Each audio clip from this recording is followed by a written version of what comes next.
Okay, everybody, please support their sponsors. They support us. C2 Lashes with Claire McNabb. All your lashes and brows technicians, give them a wee call. Stephen Mayer Sports Massage Therapy for all your injuries or just want you to relax.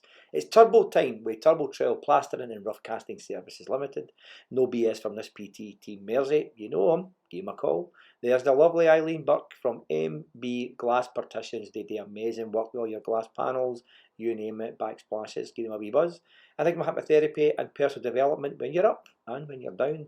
Big Ricardo from Arctic Car Wash and Van Hire. Please support them. They support us.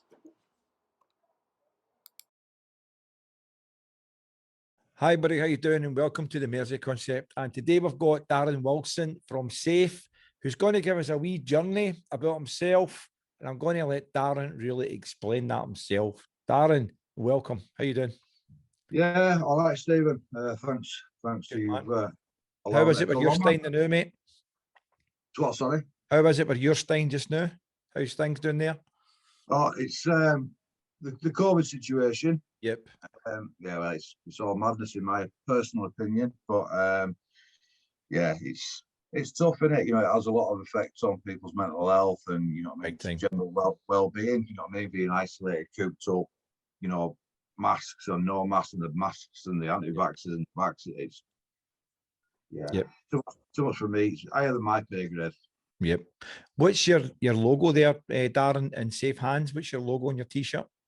Right, so in Safe Hands, when I got into the professional bare knuckle fighting scene with the Spartan DK Fight Club, I saw a lot of lads that were suffered with the same stuff I did. You know, either current or past substance misuse, mental health issues, PTSD, past trauma.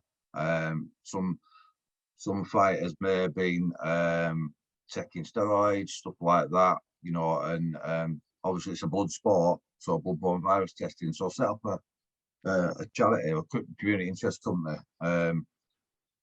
So it's safeguarding all fighters' eventualities, you know, to give people support, not only fighters, but fans as well. You know what I mean? Outside, not only in the arena, the fighting arena, but also in the lives as well. You know what I mean? So in Safe Hands is just like, we've got you. Well, Darren, we've had a wee chat before on the telephone, and you've been telling us about your journey, which I think is very interesting. And I think we got to meet through a good friend of mine who passed away there recently. The name has only been known as Pat. I've not to give the real name there, but I wanted to put this out there because a couple of the family members were wanting to come on board, but it didn't seem to happen. But I think they're going to watch this one and hopefully they can come on and get some answers for there, which I'm really hoping that they do, you know. I never like to force anybody, you know, but I just think these things are quite good for there, you know what I mean? It's guys like yourself, you know, who've lived it, is a big thing. So who is Darren Wilson? Well, who is Darren Wilson? So I'm a 47-year-old gentleman, got 3 children, 3 grandchildren, a loving partner, a Canet Corso dog, but it didn't all start off like that. You know what I mean? I sort of started taking substances from a young age, you know, from like 15-year-old. 15-year-old where we're really obsessive and compulsive and sort of dependency, whether that be psychological or you know, addictive, you know what I mean, where it formed a habit that the body needed. So yeah, 28 years of using every substance under the sun. What made you start it, Darren? What was your first drug? What made you start? The old legal poison to start with. I think I had my first drink about 8-year-old, and I were really ill. I mean, I drank a full massive bottle of Cinzano Bianco, and I threw up all the way back home in car. But I sort of liked it as well. Yeah. The first sort of drug that I really set off with was solvent, so cans of gas, and the reasons being was escapism. Yeah. Even from a young age, I got really badly bullied at school, you know, skin condition, big ears, you know, all that sort of thing. Kids can be cruel. And I felt isolated, so I did sort of things to escape and for acceptance with other people as well. See, it's weird just saying that, because I also do personal development coaching, and bullying is a big thing. It crops up all the time. We substance abuse for there, because I was bullied myself. That's what got me into boxing and martial arts, you know. So you hear that all the time, you know, and it's like you say, they're just looking for that escape, you know. But and the thing is it's hard, because when they've got that euphoric feeling, how do you say something like that at a young age is wrong, you know? And it's like they feel good. Exactly. If somebody came up to me at 15-year-old and goes, right, Darren, starting off on solvency here, you're going to be a statistical progression through, you know, through the drug categories until you get to class A's. You're going to be looking at prison sentences. You're going to be 9.5 stone and live on the streets. You're going to live on New Age traveller sites with chickens on your chest and stuff, you know. You're going to end up being an IV user. You're going to lose your family. You're going to, you know, be disowned. You're not going to be employable. You're not going to, you know, all this stuff. You're not going to have a shower for 5 months and stuff like that. You know, living on streets, and have a criminal record. I'd have gone, yeah, away with you. You know what I mean?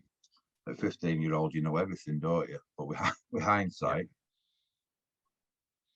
What made you take the step up in drugs? What made the level go?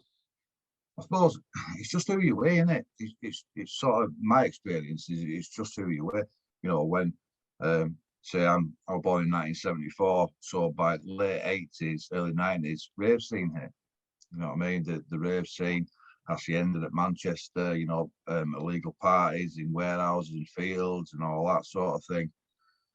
And it was like, yeah, this is what we were doing. We were doing acid, you know, LSD, you know what I mean? We're doing amphetamines, and, you know, then obviously ecstasy, when it was £20 for a dove and you knew what you were getting, you know, and it was just that party scene. But the difference with me was that when people, because I still identify as an addict. I'm an addict in recovery. I will always be an addict in recovery, because I suffer with mental obsession and physical compulsion to use. Even though I haven't used an illicit chemical or abused a prescribed medication or anything like that in just over 3.5 years, I've still got a head that tells me, oh, maybe I can just have one.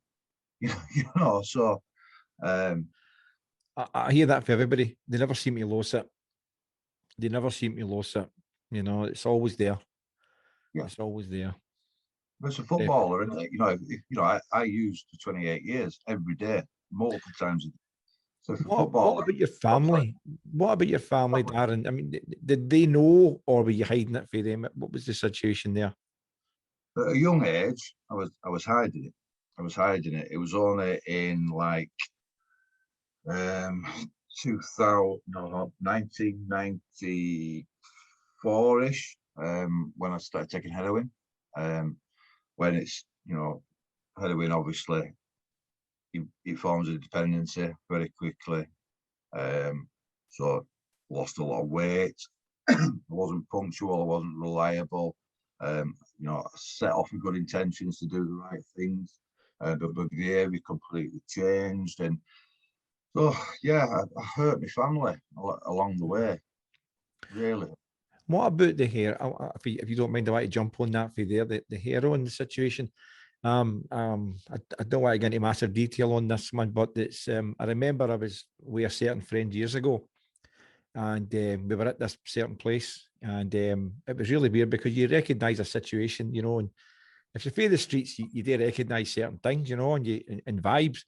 And I remember this guy says to me, "Oh, we need to go, this and that." And I said, "What's wrong?" And he went, "Oh, we need to go." But I knew something was wrong. And he says, "Look, Stephen, this guy's going to shoot up." And I'd never saw it before. And I says, "I want to watch it. I want to watch it." And you know what it reminded me? 100%. It reminded me like Trainspotting, exactly to a T, like Trainspotting. That's what I was watching. It was just like Hugh McGregor sitting there, the Trainspotting, the exact. And I wanted to see it happening. To me, it was a part of life, and I wanted to see, and you know, things for there, you know. But it was exactly the way it was. But the heroin situation, what is the difference between, say, the heroin and maybe, say, cocaine or dope or weed? Right, so heroin, obviously, it's a class A drug. It's a depressant, so it depresses your central nervous system, and it's also a painkiller as well. So it's known as a downer, you know. So when I used to inject heroin, I didn't start off injecting heroin. I was never going to inject, you know, but the desperation comes to a point where I had £5 left to my name, and you know, somebody had already pulled the last bag of heroin up that I was with, and pulled it up, and it was like poorly, because you know, heroin withdrawal is absolutely horrific. So the only way to describe heroin to somebody who hasn't used it is like being wrapped in a warm, fuzzy lamb's wool blanket, where everything is still there, but everything's just dulled a lot, you know.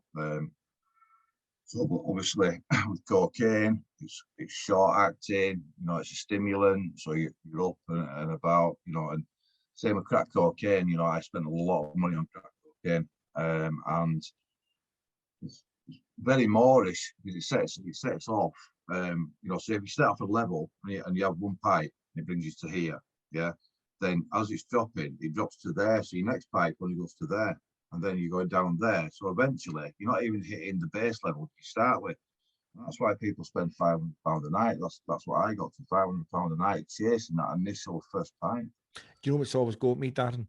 How can people afford £500 a night? Well, Without getting into detail, how can they afford it? That's criminality. You know what I mean? You know, as a using addict, I had a lot of skills that I transfer into my everyday life today. But you know, I could manipulate. I could, you know, not manipulate now, but you know, I could sell anything to anybody. You know, I could. But I set off with right intentions. I didn't want to go out and hurt anybody, the family. I say, well, lend me £100 here, and I had every intention of paying it back. But then circumstances, you know, you find it. You find the money. It's like, you know, beg, borrow, or steal. You know, initially I had loads of friends, I had loads of family about me, and all that sort of thing. But eventually it turns to criminality. You spoke about being on the streets. You've not had a shower for about, say, 5 months, things like that. How does it feel living in the streets? I mean, I watch a lot of programs about that, a lot, but obviously it's not something I've ever done, obviously. But what's it like? It's you've got nowhere safe. You've got nowhere safe. That's the biggest thing. You have a hell of a lot of time on your hands, wandering about, doing nothing but trying to get money together so you can have a drink or you know what I mean, use to get your head down on a night. You feel very vulnerable. You know, people kick you as you walk past, you know what I mean, try and pee on you, you know, lads being trying to set a light. And it's very, very lonely. You know, because I was broken, you know what I mean? I was absolutely broken, but I was in a place where I didn't have the cognitive ability to think of a rational plan to get myself out of it. And that's what I was going to say. You see, when you're on the streets and it's at night time and it's dark, it's wet, it's damp, it's snowing, whatever. Do you ever have, you know, visions of the past, like, you know, what I should have done and I should have done more of, or this or that, or what's going through your head? Yeah, it's you know, when you're laid there and all you've got is time, you know what I mean? All you've got is your head. And that's what I've had to sort of untrain and put positive affirmations in and stuff, because it just ticks and ticks and fires, and then it's like 700 mile an hour table tennis going like that, and you can't grab hold of anything coherently to go, all right, well, I need to do that. And then it's just, and it feeds into the mental health side stuff as well, especially, you know, with crack cocaine, with, you know, psychosis. Did you ever share a needle? I did, yeah. My practices around injecting were terrible, because it's that when you're withdrawing, rattling, from heroin, all safety goes out of the way, because a heroin withdrawal is horrific. You are vomiting and diarrhea at the same time. It feels like you've got vices inside your bones, opening them out. You know, your skin's crawling, you're freezing cold, then boiling hot. You're yawning, you're wrenching. It's horrific, and it goes on forever. Every minute feels like an hour. And you know, think of the worst flu you've ever had, times it by 500. Would you say that scene in Trainspotting then, when he was just cold turkey in the room, was true? It was a good depiction. It was a good depiction. You know, there's hallucinations. You're weak as a kitten. You know, you have nothing about you, even to hold your head up. You know, I've spent times where I've tried to do home detoxes on my own, just cold turkey, bang, and I've been trying to crawl from my bed to the bathroom, and it's taken me 2 hours, because I've been that weak to get there and vomit all around, and that's the fear of going through that. Once you've tried to come off it, the fear of going through that gets you finding any ways and means possible to avoid going into that state again. What made you see the future? What was the light that made you see that they became the sort of last day where you did anything, or the day where you really go to help? What vision did you have of the future? I didn't know. I just wanted to be clean, because you know, from let's say from late teens, 15, mid-teens, all my adult life, I've always used a substance every day. So I wanted to be clean, but I didn't know what clean meant. I didn't know what abstinent meant. I didn't know what recovery meant. I didn't know what, you know, everybody has a dream of, you know, wife, 2.4 children, picket fence, you know, all that societal type stuff. I just wanted to be clean and be all right, and not be poorly when I woke up, and not have to go do things that went against my morals. Because I've always had a conscience in it. And then when you do something against your moral values and principles, then your conscience kicks in. Then you want the drugs to take that away as well. So it's that perpetual cycle. What about drug rehab? How have you ever been in drug rehab? Yeah, I've been in 7. I've been in 7. I first started trying to really seriously get clean since 2006. I were on methadone prescriptions and all that sort of thing for 12 years, which was just a maintenance dose. But with methadone, you can use on top. You know, you can still drink as well, you can still smoke crack cocaine on top. So it was just, a methadone script for me was just something that meant that I want poorly straight away in the morning, so I could take it and then go about my business to get the drugs. So when I was on streets, 2005, 2006, I went in my first rehab in Blackpool. I got 94 days clean, and I was looking at life, and somebody were chastising the kid, you know, in a shop, and the cars going about and people bustling about, and I had no idea I was going to fit into that. I went out of use for a year, and so I actually got clean in 2009. I got a couple of years under my belt, and I stopped doing what I needed to do for my recovery. And then the thought of, just have one came back in, and then it took me out for 5 years until I got into recovery this time. What about the staff in rehab? What are they like towards you? In rehab, like I was speaking about before, is, you know, lived experience. People want people with lived experience. So it's normally addicts or alcoholics in recovery that are workers. You know what I mean? Because there's that unconditional positive regard. There's that empathy. You know what I mean? Somebody's actually been there. But the first one I went in was hard. It was hard. Everything was done on a bell. You couldn't even get a Rizzler off Sunday for a roll up because it was enabling, and it shot my head because it was the first time I tried to get clean since I was 15. But I've worked in rehabs in the community. I've worked in mental health in the community and all that stuff, and I know where people have been. So there's that empathy, and people go up and beyond to support you, in my experience. Good. I've never really heard, I've never asked anybody to know that story for there, you know, and the reason I'm asking it is because when I talk to certain people and they're like, oh no, if I go there, I'm going to be judged.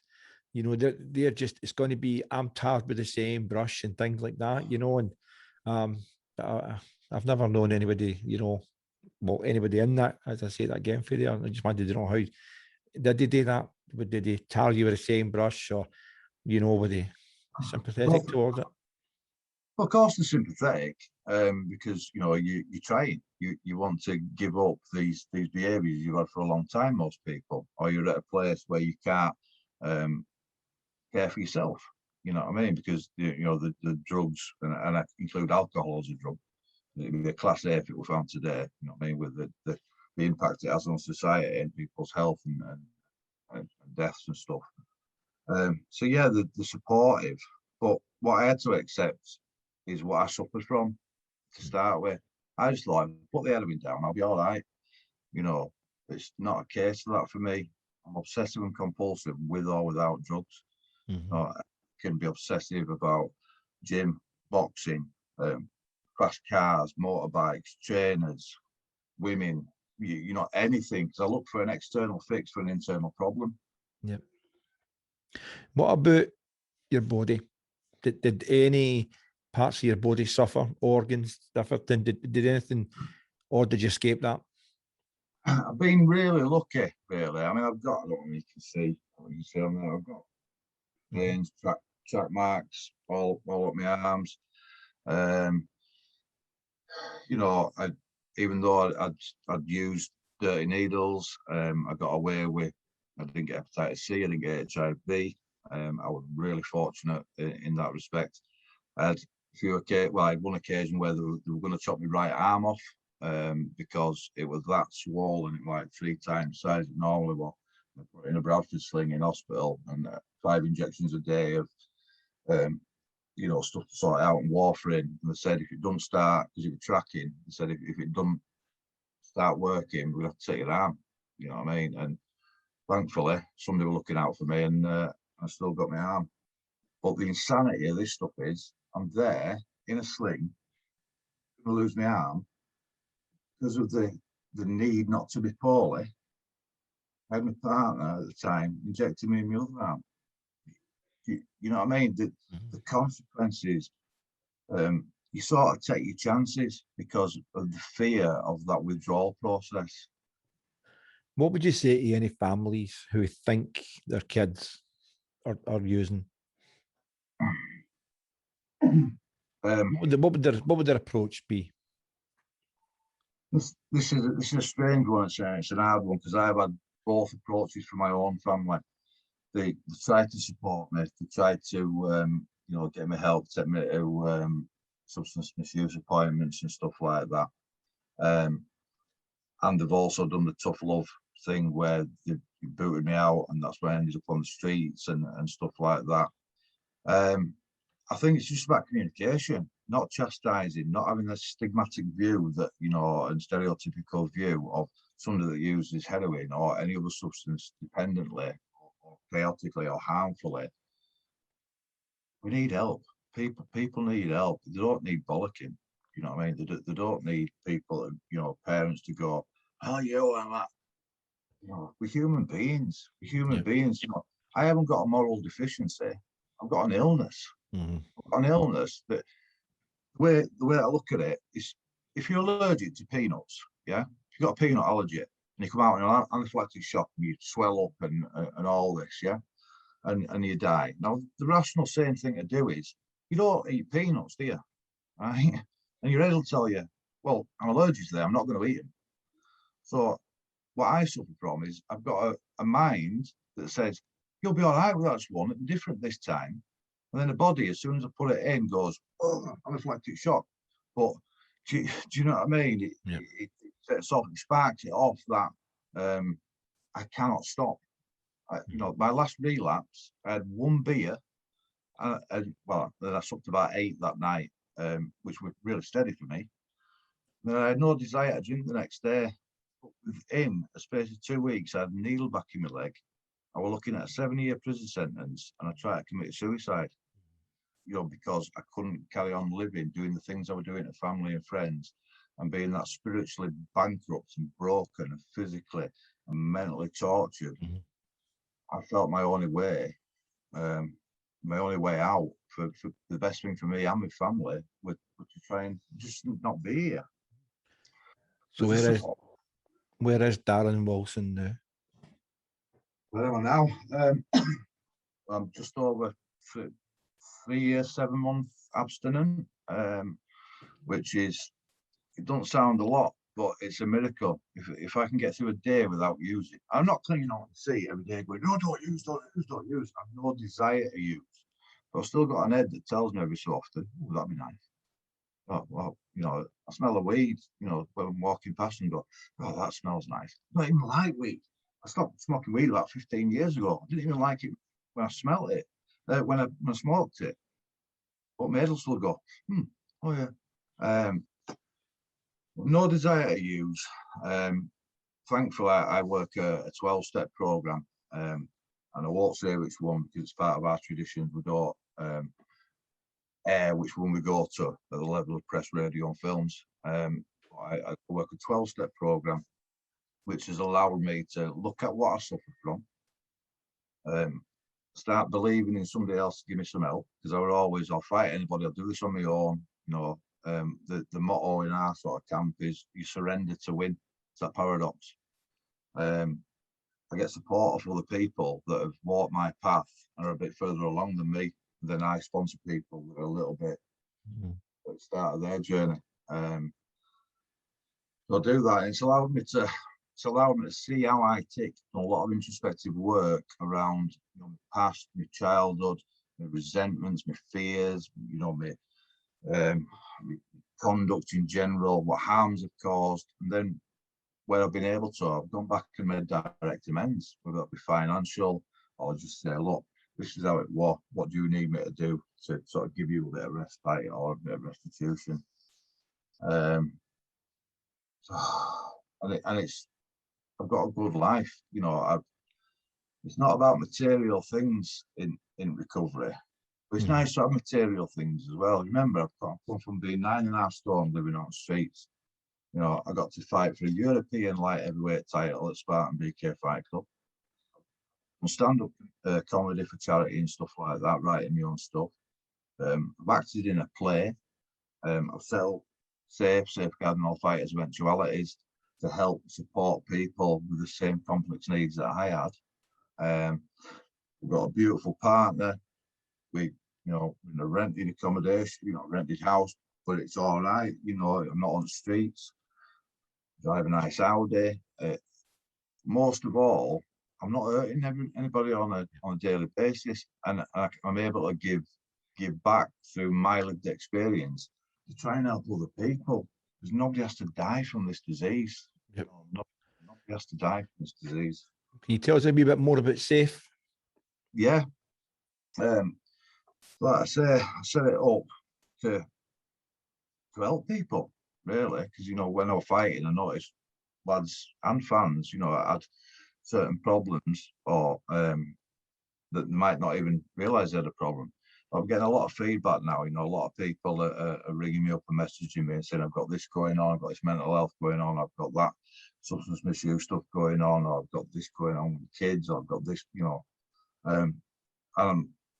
what I've got through the fellowship and through working in this field is I've got links all over the UK around mental health, substance misuse, homelessness, all that sort of thing. So if I don't know anybody in your area, I'll find somewhere. It's just about supporting people. Somebody, even if it's just somebody to chat to initially.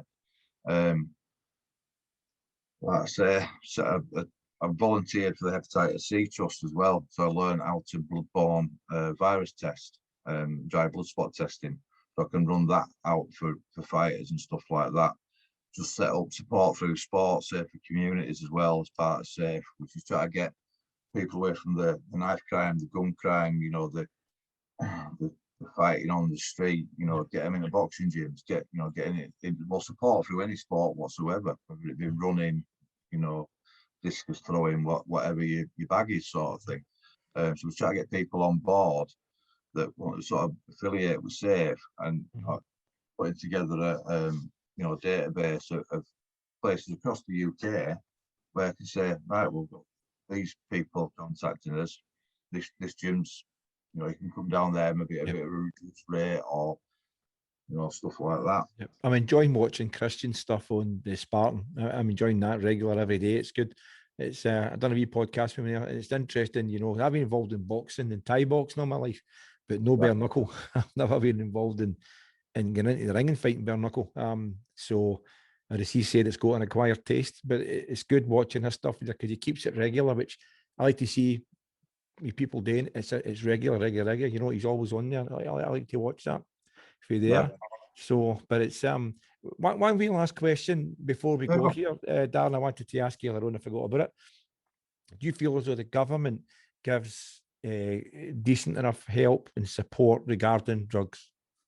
I think it's tight. The funding is tight. It's like across any third sector stuff. You know what I mean? Funding's always tight. And they've always got an agenda behind it and stuff like that.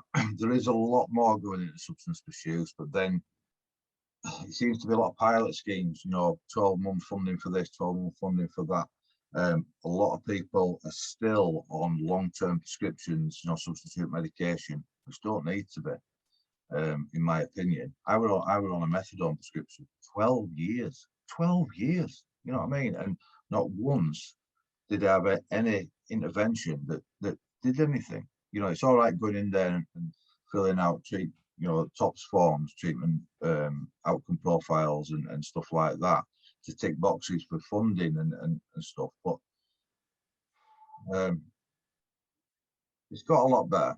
Yeah, it has got a lot better because we've got people like me in recovery working in these services now. Yep. That want people to not be maintained on a script. That need to look at the root cause, the trauma, the stuff from childhood. That made like myself escape to start with, and then look at the coping strategies, look at moving forward, look at dealing with some stuff. Yep. And so at least more money could be put in. A lot more money could be put in. Well, Darren, it's been interesting talking to you, and I'd like to, as you were we chat on the phone there, I'd like to do a couple of more parts on yourself. But I'm really hoping that I can bring this family on board, to get a wee chat. That's not me forcing the issue. That was them actually saying that, which I thought was even better. But when it comes to it, it's like, I don't know, blah, blah, blah.